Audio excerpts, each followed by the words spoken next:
बच्चों पिछले टर्म पर हम लोगों ने आइडियल गैस इक्वेशन पढ़ी थी। हम लोगों ने पढ़ा था गैसियस स्टेट में ideal gas equation.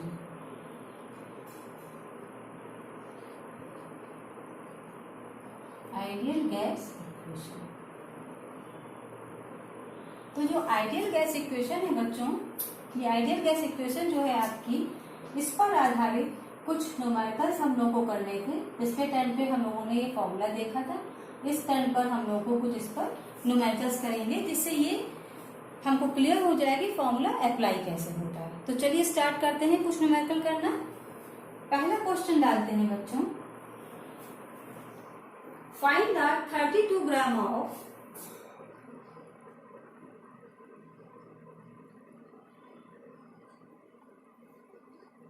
find the 32 gram of methane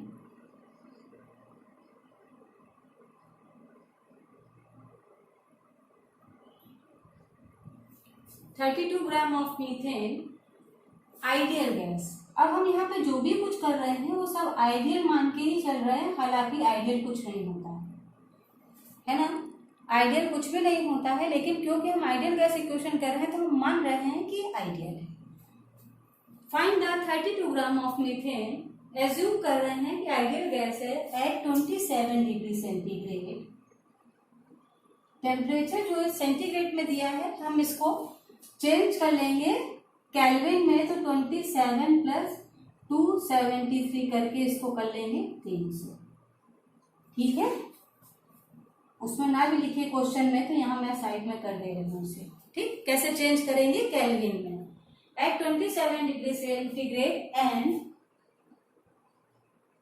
380 mmHg pressure।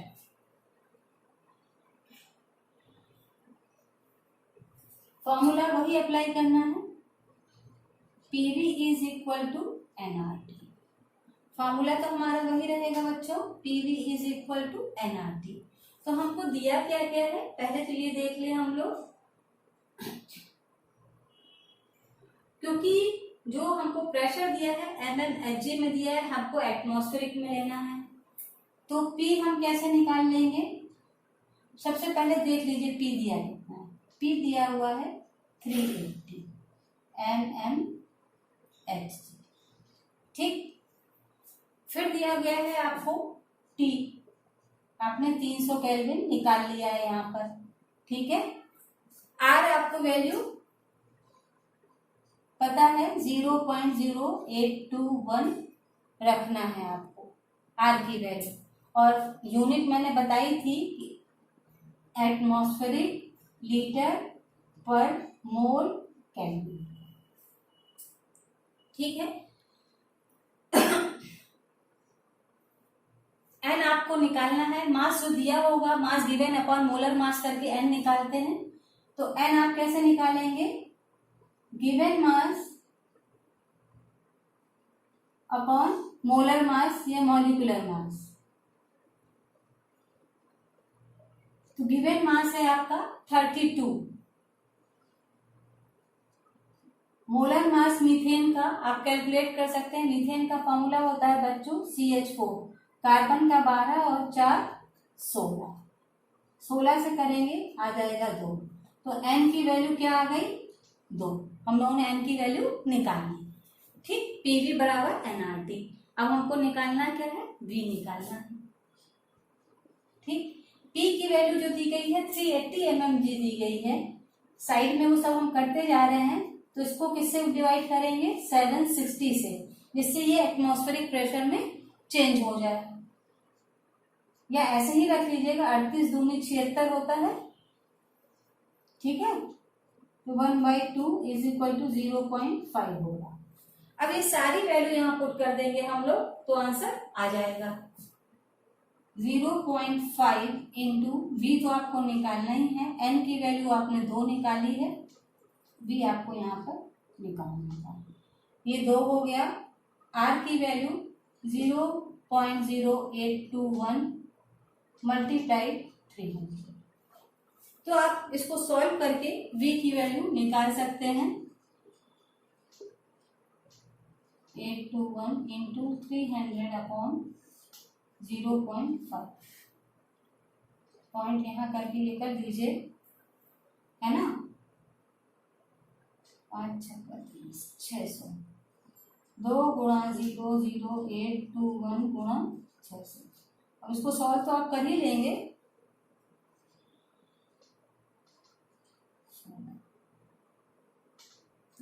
600 पूरी 12 1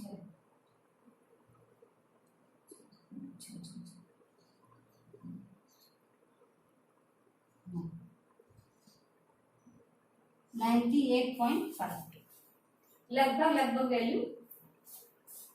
तो इसमें मैंने सॉल्व कर दिया है। हालांकि कॉन्सेप्ट जब मैं बता दूं और फॉर्मूले में वैल्यू रख दूं तो आपको स्वयं सॉल्व करना चाहिए। गुणा भाग घटाना जोड़ना ये आपको आता है, और नहीं आता है तो आपको सीखना चाहिए। ठीक है, तो ये है आपका पहला न्यूमेरिकल। इस टाइप के न्यूमेरिकल्स आते हैं, वैल्यू इस तरह से रखी जाती है। ठीक है, चलिए नेक्स्ट न्यूमेरिकल करते हैं हम लोग।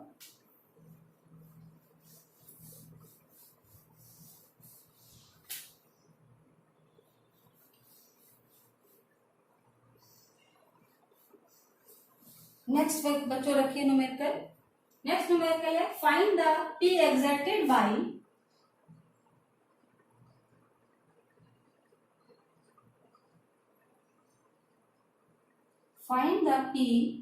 एक्सर्टेड बाय मतलब लगाया जा रहा है 14 ग्राम ऑफ नाइट्रोजन,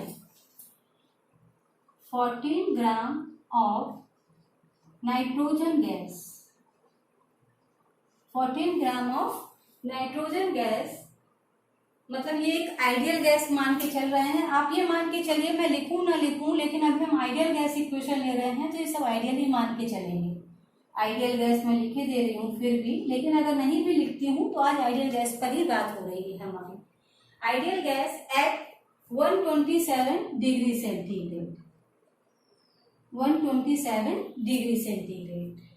ठीक है, in a container of 10 liter, in a container of 10 liter। Okay, अब हमको क्या करना है बच्चों, P निकालना है। इन्होंने बोला है फाइंड द P। सबसे पहले जब भी न्यूमेरिकल करें क्या दिया गया है और क्या निकालना है, क्या फाइंड करना है, लिख ले, आसानी होती है। तो फाइंड क्या करना है पता है, फाइंड करना है हमको P। ठीक, दिया क्या है इस केस में, in this case we have, जो भी दिया है आपको पता है तो सीधे हम लोग फॉर्मूले पे ही रख दें। वरना अगर आपको सॉल्व करना है, टाइम नहीं एग्जाम में, अगर पूरी तरह से सॉल्व करना सब्जेक्टिव पेपर है तो इस तरह से पैटर्न में बनेंगे जैसे मैंने भी पिछला न्यूमेरिकल किया था। तो P इंटू 10, V की वैल्यू 10 दी गई है, मैं लिख देती हूँ V is equal to 10 litre दिया गया है आपको। 14 ग्राम ऑफ नाइट्रोजन गैस। अब नाइट्रोजन गैस बच्चों आपका वही है, N निकालना होगा नाइट्रोजन का, तो N बराबर हो जाएगा given mass upon molar mass. तो गिवन मास आपका 14 है और मोलर मास होता है इसका 28, 1/2। ठीक है, तो n की वैल्यू 1/2 रखें या 0.5 रख दें। r की वैल्यू हमको पता होती है 0.0821। अब आपको याद हो जानी चाहिए r की वैल्यू, है ना।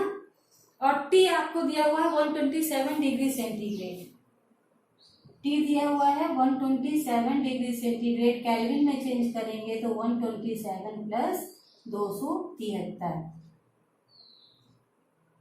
400। ठीक, ये हो गया 400।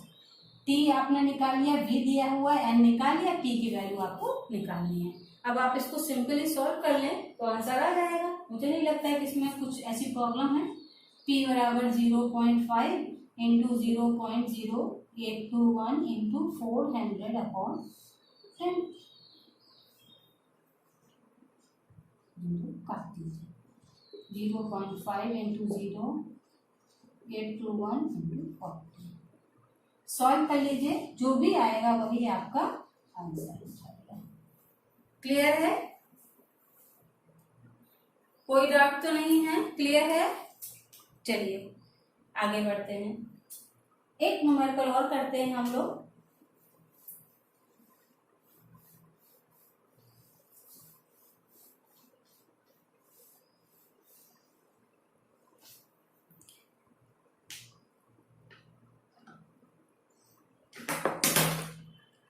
एक न्यूमेरिकल बच्चों हम लोग और करते हैं, लिखिए an unknown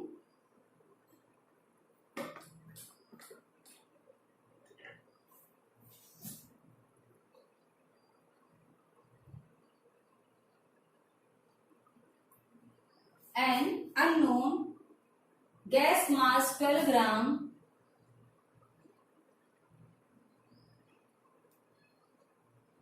gas mass of 12 gram, gas का मास दिया हुआ है 12 ग्राम, मोलर मास भी इसका 12 ग्राम दे दिया गया है। यहां लिख दूं मोलर मास, मतलब अभी गैस अननोन है लेकिन उसका मोलर मास भी इन्होंने 12 ग्राम दे दिया है।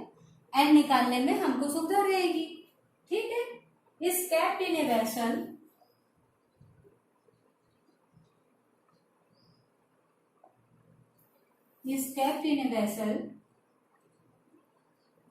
एक वेसल में इसको रख दिया है, एक बर्तन में, एट 1 एटमॉस्फेयर, एट 1 atm, मतलब प्रेशर क्या दिया गया है 1 atm दिया है। एन की वैल्यू दे दी इन्होंने, एन हम given mass upon molar mass करेंगे, एन निकल गया, और हमको प्रेशर भी दे दिया एन T डिग्री सेंटीग्रेड, टेम्परेचर इन्होंने T डिग्री सेंटीग्रेड दिया हुआ है ना। इसका मतलब हो सकता है हमको T ही निकालना हो। If we increase temperature by if we increase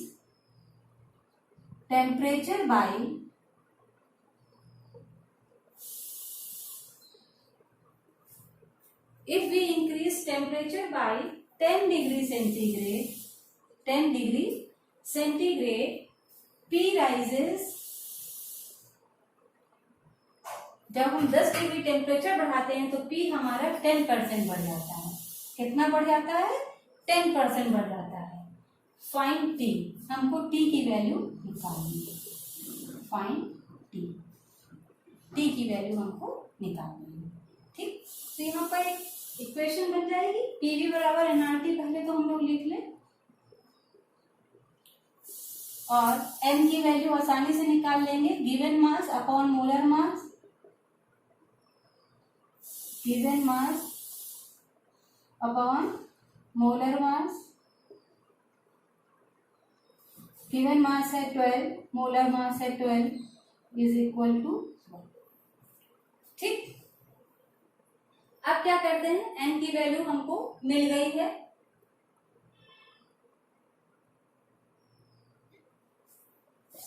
molar mass 120 दिया हुआ है, 120, कोई बात नहीं, 1/10 हो जाएगा, इज इक्वल टू 0.1, ठीक, 0.1 हो गया।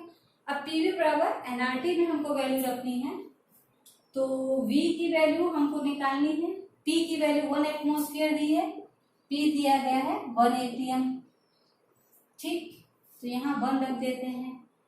V की वैल्यू हमको पता नहीं है, N की वैल्यू 0.1 है, R की वैल्यू 0.0821 है, और T हमको जो दिया गया है, पहले था T डिग्री सेंटीग्रेड, तो मतलब हम क्या करें, इसको 273 केल्विन में अगर चेंज कर दें तो T प्लस 273 हो जाएगा, ठीक।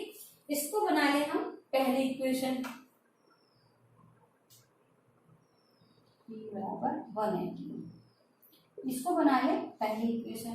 फिर इन्होंने कहा if we increase temperature by 10 degree centigrade, है ना। अब यहाँ पर क्या हो गया था, मोलर मास हमारा बढ़ गया, P rises 10%, P की वैल्यू भी 10% बढ़ जा रही है, मतलब अगर 1 था तो 10% अगर बढ़ जाए तो कितना हो जाएगा, 1 का 10%, 1.1, 1 का अगर 10% निकालिए तो कितना आता है, 1/10 बराबर 0.1, तो इसका 10% निकाल लीजिए 1 का, 1 का 10% 0.1, तो यहाँ पे क्या P की वैल्यू हो जाएगी 1 प्लस 0.1, तो हो जाएगा 1.1। ठीक है, इसलिए हम यहाँ पर रख रहे हैं 1.1, क्योंकि इन्होंने कहा 10% राइज करता है, तो 1 एटमॉस्फेयर का 10% निकाल के हमने इसमें ऐड कर दिया है, ये हमने साइड में निकाला है। ठीक, इंटू वी यहाँ पे भी रख देते हैं। एन की वैल्यू वही रहेगी 0.0821, अगर हम इसकी वैल्यू ना भी रखते तो भी कटना ही था। और इसमें बोला है 10 डिग्री सेंटीग्रेड टेम्परेचर बढ़ता है, तो T प्लस 273 था यहाँ पे, और यहाँ पर हम क्या कर देंगे T plus 10 plus 273, T plus 10 plus 273, ये कट जाएगा, V से V कट जाएगा, इससे ये कट जाएगा। अब हमारे पास बचा क्या, दो इक्वेशन बन जाएंगी हमारे पास। पहली वाली था 1 is equal to T plus 273, दूसरी है 1.1 is equal to T plus 283। अब इन दोनों इक्वेशन को सॉल्व करके हम T की वैल्यू निकाल सकते हैं। अगर इन दोनों को हम सॉल्व करें तो हम T की वैल्यू निकाल सकते हैं। तो 1.1/1, अगर इसको हटा दे तो 11/10 हो जाएगा, है ना, is equal to T plus 283 upon T plus 273। इसको सॉल्व कर लिया जाएगा तो इसका आंसर आ जाएगा। सॉल्व करेंगे, जो भी आंसर आएगा वही हम T की वैल्यू निकालना। Solve and get the answer. अब इसको सॉल्व आप स्वयं कर सकते हैं।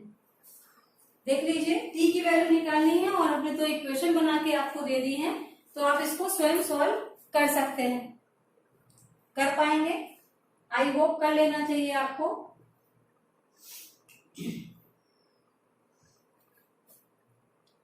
चलिए, तो इस प्रकार से ये न्यूमेरिकल आप लोगों के उसमें कोर्स में है और ये आते हैं आपको उसमें। तो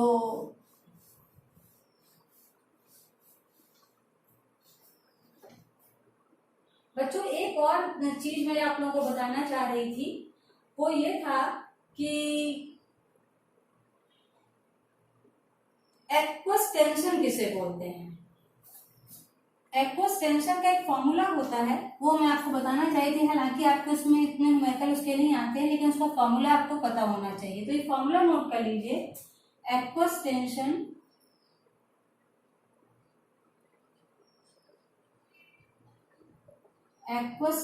इज इक्वल टू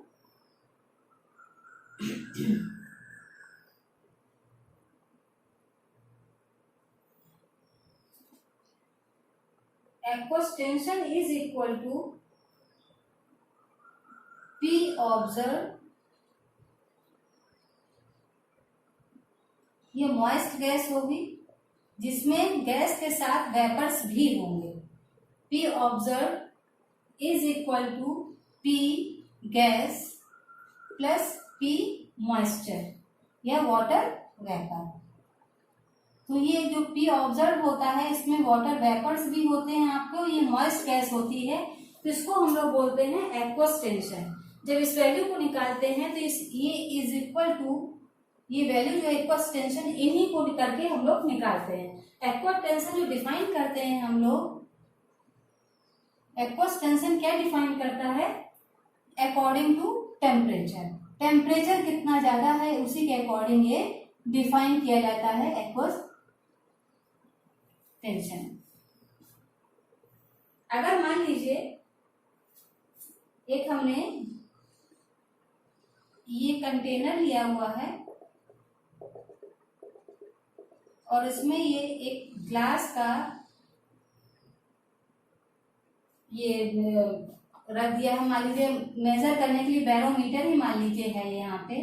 तो इसमें क्या होगा, इसमें जो हम गैस प्रेशर नापेंगे ना, वो खाली ड्राई गैस का नहीं होगा, उसमें मॉइस्चर भी होगा, वो वाटर वेपर का भी प्रेशर होगा। इसमें जो प्रेशर हम मापेंगे ना, सिर्फ ड्राई गैस का नहीं होगा, dry gas plus water vapour दोनों का मिला के जो होगा उसको बोलेंगे हम लोग पी ऑब्जर्व। जो मॉइस्ट गैस हम देख रहे हैं पी ऑब्जर्व है, वो इन दोनों का मिला के है और इसी को हम लोग बोलते हैं एक्वस टेंशन। क्लियर हुआ? ये एक शब्द आता है तो मुझे लगा मुझे क्लियर कर देना चाहिए कि एक्वोस्टेंशन बोलते हैं किसे। तो नेक्स्ट टाइम पे मिलते हैं बच्चों एक नए टॉपिक के साथ, और तब तक घर में रहिए, स्वस्थ रहिए। Have a nice day.